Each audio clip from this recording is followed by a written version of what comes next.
টিপটা লোকের বাড়ির সামনে দিয়ে এক লোক মধু বিক্রি করতে আছে। এই মধু নেবেন, মধু মধু নেবেন, মধু।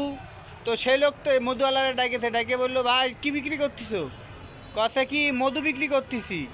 কয় দেখি কীরকম মধু। তো মধুওয়ালা তার হাতের পাতায় কিছু মধু দিল। সে মধুর চাইটে খেয়ে গেছে, মধু তো খুব মিষ্টি। তো এই মধু কোথায় হয়? তা কছে কি গাছে মৌমাছি চাক করে, সেই চাক থেকে পাওয়া যায় মধু।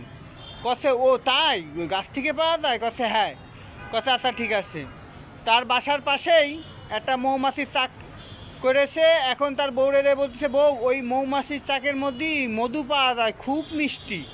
ঠিক আছে, তা চলো আমরা মধু কাটবো। তো স্বামী স্ত্রী দুজনে একটা মই নিয়ে গেছে মধু কাটতে। তো স্বামী গাছে উঠতে পারে না, বউরে উপরে উঠাইছে, সে মই ধরে দাঁড়ায় রয়েছে।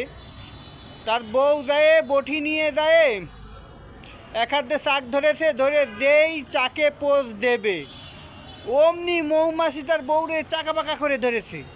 যখন চাকা পাকা করে ধরছে, সে ব্যথায় পিসাব করে ফেলাইছে। ঝপঝপ করে যখন পানি পড়েছে নিচে, তার স্বামী এরকম একটু চাই খেয়ে করছে, এই মধু এখনো পাকিনি, এ তো নুনতা, মধু পাকিনি, লাবো লাবো।